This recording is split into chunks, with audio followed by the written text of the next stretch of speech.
एक समय की बात है, एक ब्राह्मण दंपत्ति की कोई संतान नहीं थी, जिस कारण वह बेहद दुखी थे। एक समय ब्राह्मण वन में हनुमान जी की पूजा के लिए गया।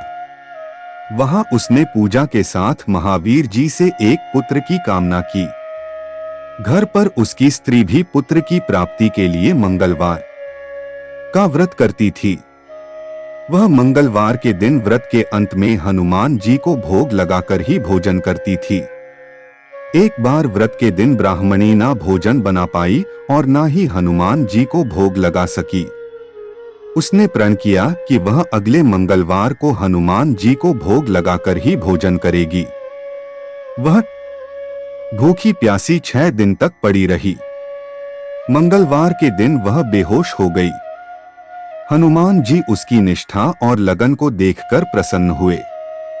उन्होंने आशीर्वाद स्वरूप ब्राह्मणी को एक पुत्र दिया और कहा कि यह तुम्हारी बहुत सेवा करेगा। बालक को पाकर ब्राह्मणी अति प्रसन्न हुई। उसने बालक का नाम मंगल रखा। कुछ समय उपरांत जब ब्राह्मण घर आया तो बालक को देख पूछा कि वह कौन है। पत्नी बोली कि मंगलवार व्रत से प्रसन्न होकर हनुमान जी ने उसे यह बालक दिया है। ब्राह्मण को अपनी पत्नी की बात पर विश्वास नहीं हुआ। एक दिन मौका देख ब्राह्मण ने बालक को कुएं में गिरा दिया। घर पर लौटने पर ब्राह्मणी ने पूछा कि मंगल कहाँ है। तभी पीछे से मंगल मुस्कुराकर आ गया।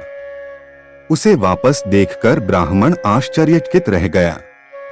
रात को हनुमान जी ने उसे सपने में दर्शन दिए और बताया कि यह पुत्र उसे उन्होंने ही दिया है।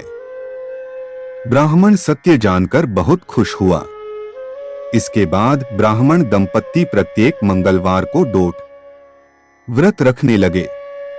जो मनुष्य मंगलवार व्रत कथा को पढ़ता या सुनता है और नियम से व्रत रखता है, उसे हनुमान जी की कृपा से सब कष्ट दूर होकर सर्व सुख प्राप्त होता है और हनुमान जी की दया के पात्र बनते हैं।